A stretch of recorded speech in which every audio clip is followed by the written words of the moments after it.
WREC-TV presents A Tale of Four Cities. A report on expressways.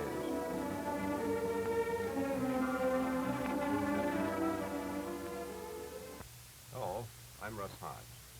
For the past 3 weeks, we've been looking at expressways in Dallas, Houston, and New Orleans. Today, we shall visit Atlanta. General Sherman didn't have an expressway system to travel when he went through the city in his march to the sea in 1864. He didn't need it. He burned and sacked the city as he went. Today, Atlanta is a resurrected city, rebuilt by citizens who refuse to accept defeat and determined to make their city greater and more beautiful than before. Much progress has been made in the last few years toward widening streets and building an expressway system. There was some opposition for a while from various city officials, and the program became bogged down in politics. At present, some 20 miles of expressways are in use in Atlanta. We'll look at those from the air in a few moments. The Expressway Committee, headed by Shelby County Commission Chairman David Harsh, after visiting Dallas, Houston, and New Orleans, decided that Atlanta should be the last city on the tour. This is downtown Atlanta, as seen from the top of the Fulton National Bank building.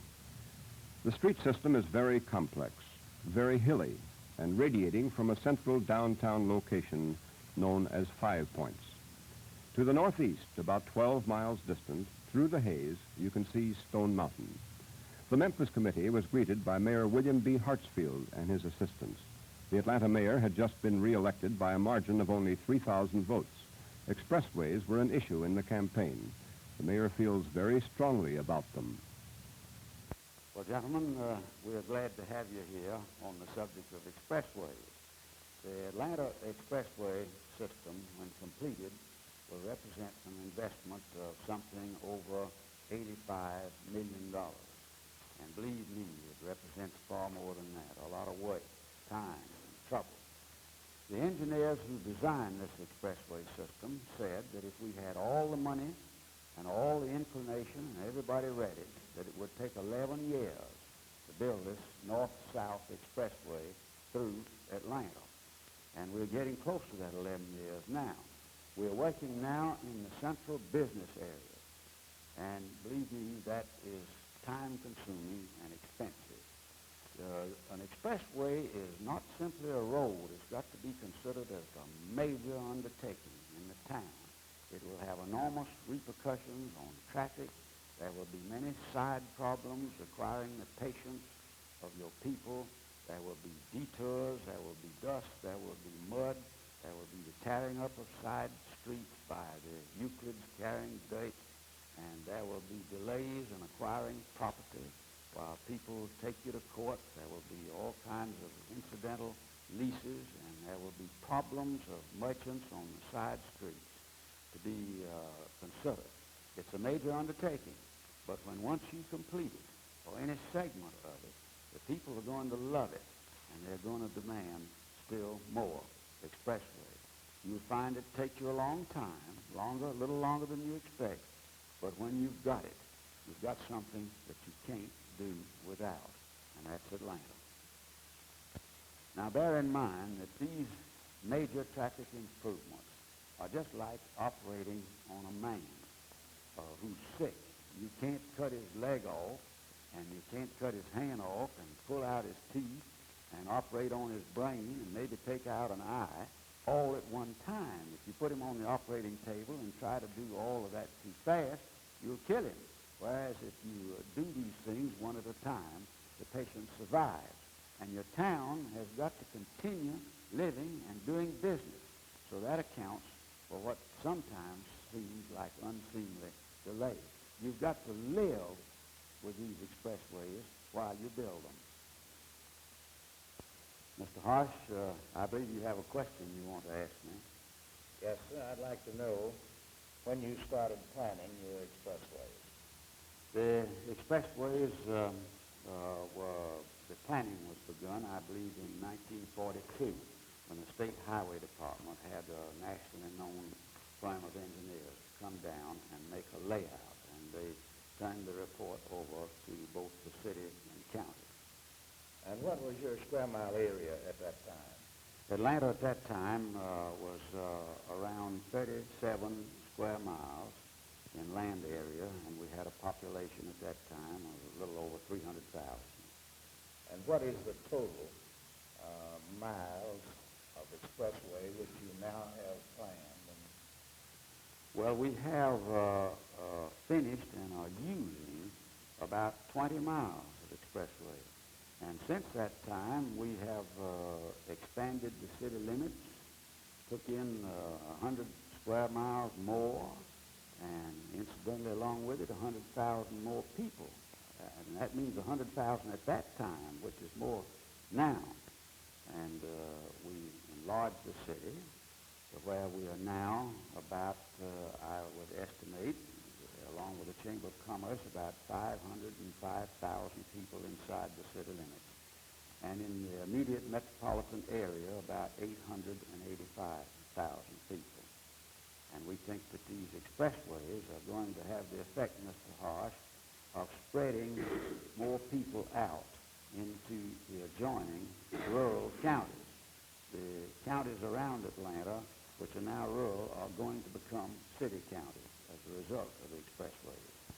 Will that be beneficial to Atlanta, you think? We think so. Of course, all of those things raise governmental problems, but the solving of problems is what we are paid to do. And undoubtedly, there will be governmental complications in these rural counties as they change from rural to city counties. But certainly the trading area will greatly benefit, and the overall increase of the prestige of your town and its business will be very beneficial. I believe you had a question you wanted to ask me, Mr. Simmons. Mayor, in the acquisition of the property for the right-of-way of these expressways, obviously you dispossessed an awful lot of families, and perhaps business too. Was it possible to relocate these people in places there without too much disturbance? Yes. Incidentally, that creates a very beneficent side result, an intense activity in the real estate business, relocating people and buying new places for industry that has been moved out, or stores. Now, in the field of relocation of people, you have to move very sympathetically and give people time to change. For instance, we, in one leg of the expressway, we relocated 5 churches. They were Negro churches, but we had to help them relocate. Our land agent, in one case, built a garage for an office building that was going to lose a parking lot, and that became the consideration for taking it. And in the field of relocation of people of small means, for instance, our one leg of our expressway goes through a Negro section. And in that instance, we use the services of the local urban league to help find new homes for those Negro people. And I think we got away with it in fair shape, but it is a great problem and one that you must be prepared to cope with. When you extend these expressways to the outer section of the city, has it created new land for the development of additional subdivisions and new land for the expansion of your industry? Of course, the expressway system creates new areas which then have quick access to other areas, and the value of land goes up in those areas.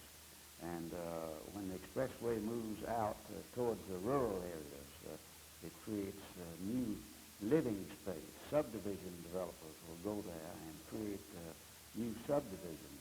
Now, immediately along the expressway, you must remember that if they are limited access, you cannot build on them.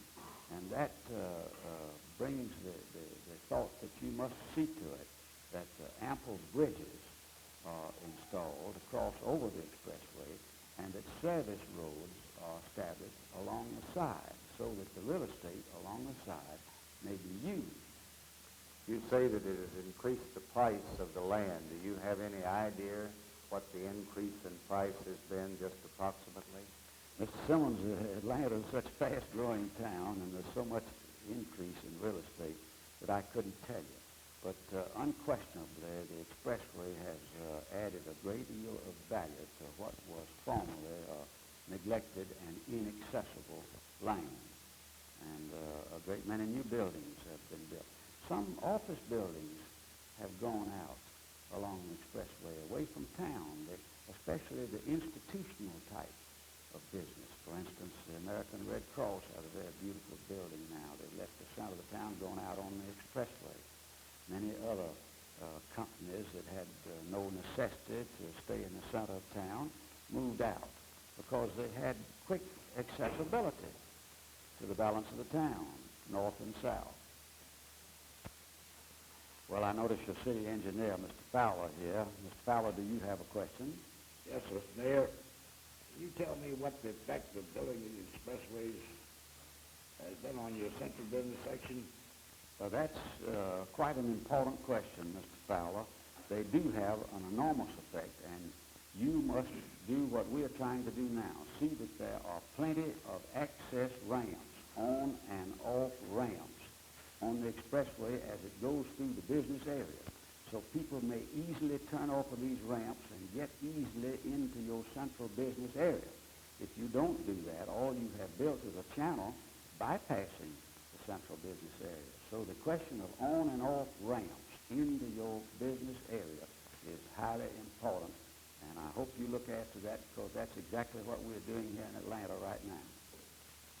Mayor, I'd like to ask you this. You mentioned this previously about getting enough underpasses or overpasses from one side of the expressway to the other so as not to divide your town into sectors. What has your experience been about that? Well, of course, that's a matter of cost. There will be those trying to hold down the cost, and there will be those trying to get more ramps and more bridges. I think you've just got to consult with your state and your federal engineers and make sure that there is sufficient access across the expressway. You'll run into little problems like this. Our police department has found they've got to have little turnarounds on this place somewhere because if they see the law being violated on the other side of the expressway, why, they're inaccessible unless they got a way to turn around and chase that violator. Did you have any trouble with the fire department not having access from one side of the expressway to the other? They got the same problem. You've got a firefighting problem as well as a traffic problem. There should be, at appropriate intervals, bridges or underpasses. And that's all a matter of consultation with your engineer. I think there's one other question that's paramount in Memphis that I hear most is how the property owners are dealt with. I'd like somebody to tell me just the process from beginning to end. Well, you're going to have to set up a land department and put on a lot of skilled and honest people to deal with your property owners. It incidentally requires the services of appraisers and lawyers. And, as I said to begin with, there's a great deal of engineering and a great deal of legal work to be done before these expressways are actually built. Mr. Jones, I believe you had a question you want to ask me now. Yes, Mr. Mayor, I would like to know if you find it necessary to go through any parks or public playgrounds. Well, I'll answer that by saying an expressway is no respecter of persons or property. I don't think we've gone through any big city parks, but we did go through part of the property of Georgia Tech. We went through part of the property of Marist College, one of our large Catholic colleges here, and we had to eliminate several churches. And when we do build the East-West Expressway, it's going right through one of our large golf courses. We're going to have to abandon it as a golf course and save part of the property for a small park. That's a public golf course. That's a public Atlanta City golf course, a key golf course. So do you think when you finish this program that you have outlined that you will be done with expressways, that you can rest on your laurels? No, sir. I think an expanding, growing town with greater population, more leisure, more people using automobiles is going to require more and more expressways. And the total mileage you have under your programming or your study now is how many? Well, when we finish this north-south expressway right in here, through the town, it will be approximately 24 miles. When we finish the planned perimeter roads that are part of this expressway system, it will mean a total mileage of 70 miles of expressway system. I believe that answers my question. Well, Mr. Mayor, I certainly want to thank you for your kindness and that of your staff. It's been very educational for us, and I'm sure it will go a long way towards influencing the citizens of Memphis that they must have expressways. Well, they can't do without it. Thank you. Thank you. Mayor Hartsfield's assistants escorted the Memphis Committee on a tour of the Atlanta Expressway system. The present system is in the shape of a Y, with the stem of the Y being in the southern section of the city.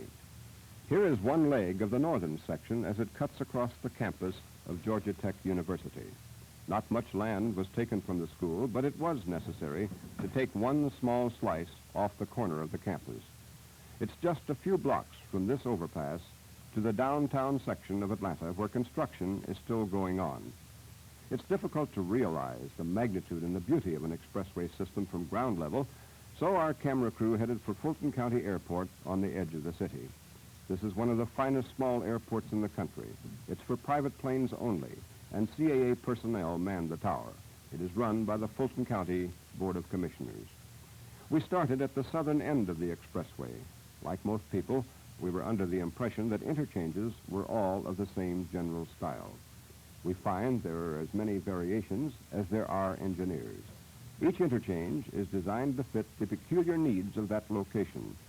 You can see here that construction is going on very close to the expressway on land that was formerly inaccessible. You will notice that this expressway system does not always go in a straight line, as did the Central Expressway in Dallas. As we said earlier, Atlanta is very hilly, and at times the expressway skirts a small hill rather than cut through it. We were surprised to learn later that the Atlanta Transit Company buses use the expressway. As the expressway nears the downtown area, it seems to end abruptly. This is the area where construction is still going on. It would be impossible to work on this whole section at one time. It is done piecemeal. As Mayor Hartsfield remarked earlier, you operate on one section at a time so as not to kill the patient. Downtown Atlanta might never recover if this whole section were closed off while construction was finished. Atlanta has made great strides in the matter of parking in the downtown area. At the moment, there is enough off-street parking to adequately take care of all the vehicles that enter the area. Plans are in the works for more parking areas near the off and on ramps, which will funnel traffic into and out of the downtown section. As you can see, the engineers and designers provided for adequate landscaping. An expressway is not an entirely new concept in handling traffic. As we said in an earlier program, the Romans used them 2,000 years ago. Also, to alleviate congestion, Rome banned the parking of chariots on main streets during feast days and restricted downtown deliveries during certain hours. This is Georgia Tech's football stadium and campus. This is the section of expressway you saw from ground level a few minutes ago. As you can see, it has made little difference in the appearance of the school. In the northern part of the city, the expressway branches out into two legs, one going to the northeast, the other to the northwest. This is the Y we spoke about. It was necessary to get some motorists from the northeast to the northwest leg, and this beautiful engineering marvel is the result. Imagine the confusion at rush hour if this were an ordinary road with no divided strips, no elevation for lanes to cross one another. Above all, imagine the death toll. Here is a portion of the northeast leg with its attendant off and on ramps for secondary roads. In the past 4 weeks, we have seen some fabulous creations by the expressway designers. From the air, each interchange is easy to recognize. From ground level, because of their very size, they look somewhat the same. This is a figure 8 on the northwest leg of the Atlanta Expressway. There are very few people who could say that this interchange detracts from the appearance of the city. There is no chance for head-on collisions. The traffic flows smoothly and quickly. Here again, new land has been opened up for development. This is only 20 miles of the planned 70 miles of the Atlanta system. The circumferential route encircling the city is still in the planning stage, as is the east-west expressway. Here is an ordinary crossover with on and off ramps on each side to give access to the surrounding territory. Here at the extreme north end of the city is the last interchange in the system. This is a heart-shaped affair. It's hard to say which of these various styles of interchanges are the more efficient. Some are designed to handle a maximum volume of traffic. Others are designed to fit roads crossing at odd angles, others for roads crossing at right angles. Beautiful from the air, practical for the driver. It was time to talk to the people of Atlanta. We set up our cameras on famous Peachtree Street. What is your name, sir? Clifford Ariel.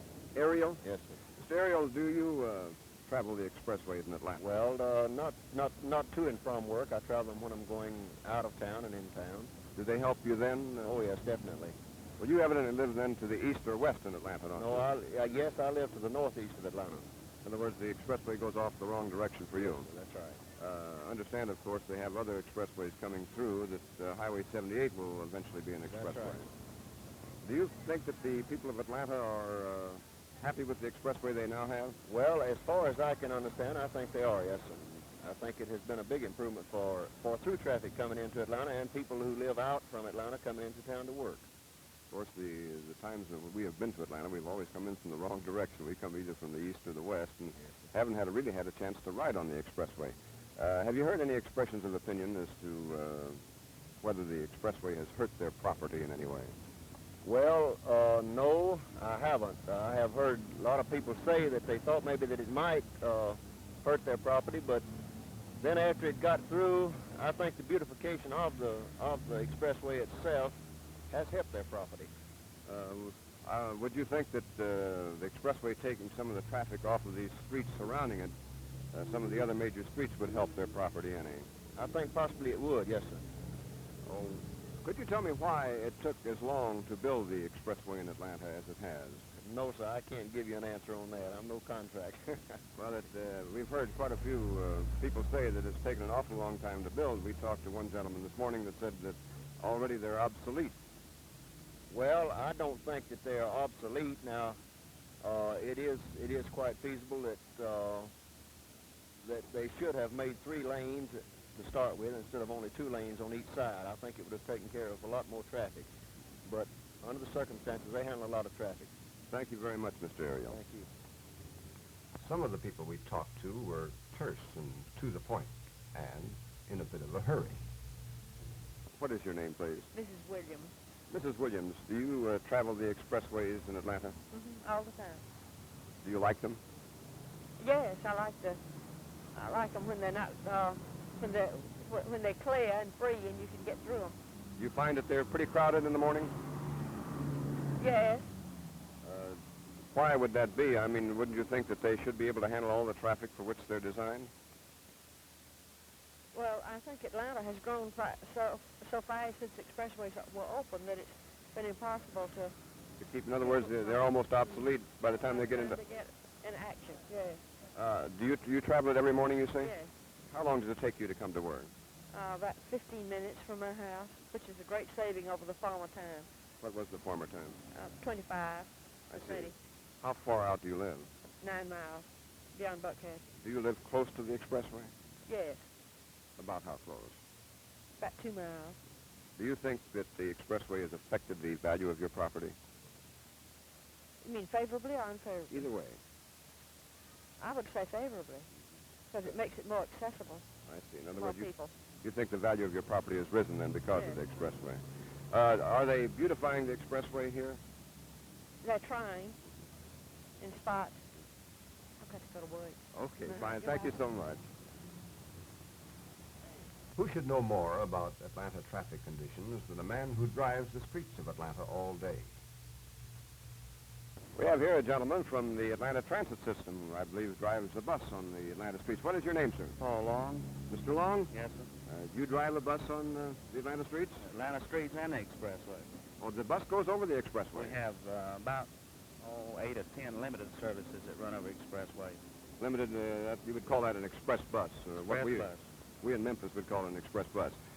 Do you find that it saves you any time? Well, a normal trip on Route 23 Oglethorpe on the streets here takes about 45 minutes. From on the same trip on a limited bus on the expressway, it takes 25. Just about half the time. Do you find your buses are pretty crowded? In other words, do the people in Atlanta use the mass transportation system? That's the question. They do, more so than ever before now. I tell you, if we didn't have the expressway here, we'd be lost. Of course, you're still having to come through the downtown section, aren't you? The expressway here is not completed as yet, and of course, we use trolleys downtown, but other than that, we have to run into town, and traffic kind of blocks up for the simple fact we don't have exits and a place to enter properly as yet. Of course, that will be taken care of as the expressway is completed. Yes, sir, that will. You probably hear expressions of opinion from your passengers. I'm sure you do, just like a cab driver would hear. What do the people in Atlanta think of expressways? I think they're all very pleased with it, but you naturally hear a few complaints for the simple fact it's not finished. If it were finished, I think everybody would be completely happy. We've heard the expression before. We heard it in Dallas and in other cities that when the city once gets one expressway, then they want more. Yes, sir, that's the truth. I think a good example of that is especially if people have traveled at all is Los Angeles. Now, they refer to them as freeways, but you don't have traffic blocks out there, and they handle more traffic there than I think anywhere in the world. Yeah, that's true. We've seen pictures of that. We've never been there, but we've seen pictures of it. It's deck over deck like bridges. It's really something to look at, and especially in the downtown area, more or less in the edge of downtown. Well, and it's helped you then in your work and traveling around the city. Well, I think that this will eventually take care of all this downtown work. Now, I told one of your sound men that at times it's been 40 minutes and 8 blocks in town on a bus. Now you can go right on through it. I noticed the buses going by here, they don't seem to waste any time at all. And of course, all your parking, I notice, is off the main streets, too. Well, that is in some places, and some places not. Now, we have tried to get a 16-block square area, I understand, downtown here, free and clear of parking, but so far we've been unable to do it, and I don't know when we will have that, but if we can ever get that, I think we'll avoid all this congestion here in the main part of town. But you do have pretty well have off-street parking here, do you not? A great deal of it. Now, a transit company has come up with a little idea where we provide parking lots on the edge of town, and they ride mass buses to town. And this parking service, I think the transit company either purchases or leases the lots and provides free parking, see. Thank you very much, sir. You're quite welcome. Thank you. This is not the last chapter in the tale of 4 cities. Each city had its problem. Each was different. One thing was the same, though. In each city, almost without exception, the citizens liked their expressways. The idea behind these 4 programs was to acquaint you, the citizens of Memphis, with what your sister cities are doing. Next week, we shall take up a 5th city, Memphis. You will see what happens to Memphis traffic during the rush hour. You will find out just how far along Memphis is toward an expressway system. Incidentally, if you have questions about the Memphis expressway system that you would like to have answered, please send them to me, Russ Hodge, WREC-TV, Hotel Peabody, Memphis. We will have as our guests Mr. W.B. Pollard, Chief Design Engineer of Harlan Bartholomew and Associates, and the committee who made the inspection trip will also join us here on the program.